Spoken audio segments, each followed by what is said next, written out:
ছোটবেলা থেকেই কার্টুনের মুভি দেখে আমার এই ধরনের বাড়িগুলো খুব ভালো লাগতো। ভেবেছিলাম কিনবো, কিন্তু অ্যামাজনে এগুলোর যা প্রাইস দেখলাম, কিনলে পরে আমার বাড়ির লোকের এক্সপ্রেশন ঠিক এরকমই হবে।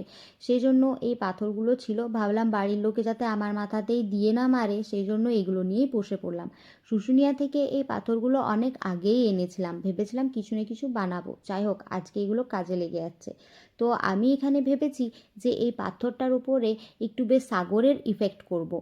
আমি চাইছিলাম যে যেন মনে হয় যে একটা সাগরের ঢেউ এই পাথরটার উপরে আছড়ে পড়ছে। সেজন্য আমি এখানে পাথরের ওপরে রং করতে বসে গেছি। পাথরের ওপরে রং করতে একটু কিন্তু ডিফিকাল্টি হচ্ছিল, কারণ পাথরটার উপরে রংটা ঠিকঠাক বসছিল না, আর পাথরটাও খুব উঁচু নিচু ছিল। তো আমি এখানে চেষ্টা করছি যে নিচের দিকটা একটু ডিপ কালার করতে আর উপরের দিকটা সাদা রাখতে, যাতে মনে হয় যে সাগরের একটু বেশ ফেনাটাও রয়েছে ওপরের দিকে। ফেনাটা দেখতে খুব সুন্দর লাগে। সো ফেনাটার ইফেক্টটা হচ্ছিল না, সেই জন্য একটা তুলির বিসর্জন দিয়ে দিতে হলো। এই যে তুলিটার মাথার দিকটা আমি কেটে নিয়েছি, তার জন্য তুলিটার এটা খচা খচা টাইপের হয়ে গেছে, এতে ভালো কিন্তু ইফেক্টটা পড়ছে। কিন্তু তারপরও বারবার এই আকাশি রঙটার সাথে সাদা রঙটা মিশে বারবার হালকা কালার হয়ে যাচ্ছে। আমি বারবার চেষ্টা করছি ঠিক করার, কিন্তু আবার সেম হয়ে যাচ্ছে, মিশে পড়ে। সেই জন্য আমি ভাবলাম যে একটু শুকিয়ে যাবে তারপর আবার বানাবো, কিন্তু ধৈর্যও ধরছে না বানাবার জন্য। ছোটোবেলার তো ইচ্ছা এরকম একটা বাড়ি করার, সেই জন্য বারবার চেষ্টা করছি যে করেই যাই করেই যাই। তো এখানে আমি চেষ্টা করছি এই ফেনাটা যাতে আরও ভালো দেখতে লাগে, সেজন্য একটু বেশি করে সাদা রঙটার সাথে জল মিশিয়ে নিয়েছি। কিন্তু তারপরেও ঠিকঠাক এফেক্টটা পড়ছেই না।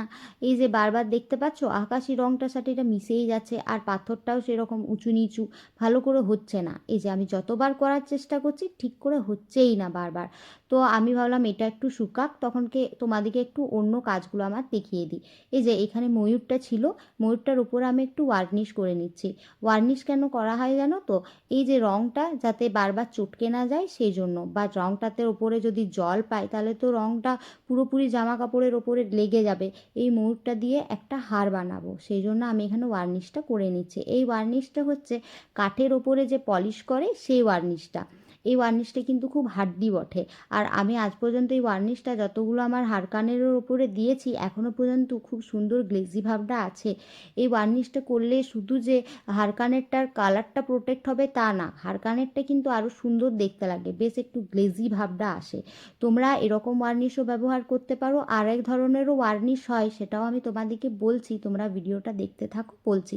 কিন্তু এই ওয়ার্নিশটা করার একটাই ঝামেলা, যে এটা দিয়ে যেটাতেই তুমি রং করবে, যে তুলিটা দিয়ে রং করবে বা হাতে ফাতে লেগে গেলে এই কেরোসিন তেল বা কার্পিন তেল দিয়ে তোমাদেরকে কিন্তু হাতটা ভালো করে পরিষ্কার করে নিতে হবে। এই যে এই ধরনের ওয়ার্নিশও পাওয়া যায়, এটা কি বলো না, এটা সাদা রঙের ওপরে করলে পরে ভালো। হ্যাঁ, কারণ এটার ওপরে এই যে ওয়ার্নিশটা দেখাচ্ছি, এই ওয়ার্নিশটা করলে পরে একটু বেশ ইয়েলিশ কালারটা চলে আসে, মানে একটু হলুদ হলুদ দেখতে লাগে। কিন্তু এই ওয়ার্নিশটার ওপরে সেটা লাগে না। এই যে ভালো করে দেখতে পাচ্ছ একদম কিন্তু শুকিয়ে গেছে এই ওয়ার্নিশটা।